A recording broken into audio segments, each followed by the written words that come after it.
ఆంధ్రప్రదేశ్లో ఎన్డీఏకి వచ్చే సీట్లపై బీజేపీ అగ్రనేతలు ఆశలు పెట్టుకున్నారు. కేంద్ర ప్రభుత్వం ఏర్పాటులో కూటమి పార్టీల సీట్లే కీలకం కానున్నాయనే చర్చ సాగుతోంది. దీంతో ప్రధాని మోదీ, హోంమంత్రి అమిత్ షా, టీడీపీ అధినేత చంద్రబాబు, జనసేనాని పవన్ కళ్యాణ్తో టచ్లో ఉన్నారు. రాష్ట్రంలో పోలింగ్ పూర్తయిన తర్వాత నుంచి ఇప్పటి వరకు 2 సార్లు మాట్లాడి సీట్లపై ఆరా తీశారు. ఇంతకీ మోదీ, అమిత్ షా ద్వయం చంద్రబాబు, పవన్ కళ్యాణ్తో ఏం చర్చించారు? ఆంధ్రప్రదేశ్లో ఎన్డీఏ కూటమికి ఎన్ని స్థానాలు వస్తాయన్న అంశంపై యావత్ దేశం ఎదురు చూస్తోంది.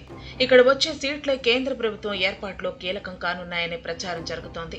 దీంతో ప్రధాని మోదీతో పాటు హోంమంత్రి అమిత్ షా, టీడీపీ అధినేత చంద్రబాబు, జనసేనాని పవన్ కళ్యాణ్తో మాట్లాడి సీట్లపై ఆరా తీశారని సమాచారం.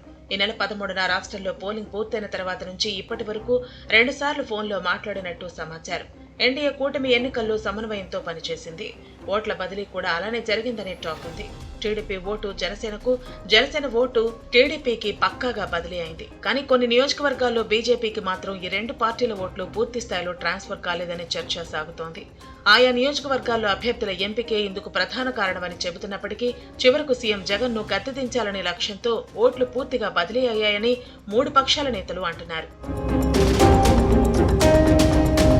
ప్రధాని నరేంద్ర మోదీ 4 పర్యాయాలు రాష్ట్రానికి వచ్చారు. రాజంపేట, అనకాపల్లి, విజయవాడ రోడ్ షోతో పాటు రాజమండ్రిలో జరిగిన బహిరంగ సభకు హాజరయ్యారు. అంతకుముందు చిలకలూరిపేట ప్రజాగళం బహిరంగ సభలో ఒకే వేదికపైకి వచ్చారు. 10 సంవత్సరాల తర్వాత చంద్రబాబు, మోదీ, పవన్ కళ్యాణ్ ఇలా కనిపించారు. విజయవాడలో రోడ్ షో ముగింపుతో ప్రధాని మోదీ పర్యటన పూర్తయింది. ప్రోటోకాల్ ప్రకారం బెంచ్ సర్కిల్ దగ్గర ఏర్పాటు చేసిన గ్రీన్ రూమ్ లో 3 నేతలు భేటీ అయ్యారు. జనం నుంచి స్పందన బాగుందని ప్రస్తావించిన ప్రధాని చంద్రబాబు, పవన్ కళ్యాణ్ అభిప్రాయాన్ని తెలుసుకున్నారట. తాము ఈజీగా గెలవబోతున్నామని ఈ 2 నేతలు చెప్పారని సమాచారం. వెంటనే మోదీ కల్పించుకుని రాష్ట్రంలో ఎన్డీఏ తుఫాన్ సృష్టించబోతోందని, తనకు ఖచ్చితమైన సమాచారం ఉందని చెప్పారట. పరిస్థితి అనుకూలంగా ఉందని అందరూ చర్చించుకున్నారని రాజకీయ వర్గాల్లో వినిపిస్తోంది.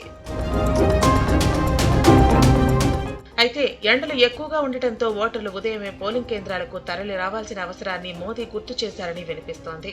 ఇది జరిగితే ఓట్ల సునామీ సృష్టించినట్టు అవుతుందని చెప్పారట.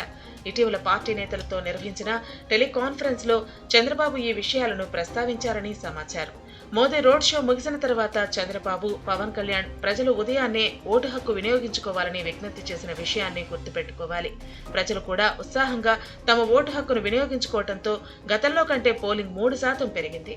దేశ విదేశాల నుంచి వచ్చి ఓట్లు వేశారు. యువత, మహిళలు అధిక సంఖ్యలో ఓటు హక్కు వినియోగించుకున్నారు. ఏపీలో 82% పోలింగ్ నమోదైందని తెలుసుకున్న తర్వాత కేంద్ర హోంమంత్రి అమిత్ షా కూడా ఇటీవల చంద్రబాబు, పవన్ తో మాట్లాడారు. రాష్ట్రంలో పోలింగ్ శాతం బాగా పెరగటం ప్రభుత్వ వ్యతిరేకతకు నిదర్శనమని చెప్పినట్టు సమాచారం. కూటమికి 17 నుంచి 20 మధ్య లోక్సభ స్థానాలు రావచ్చని అన్నట్టు తెలిసింది.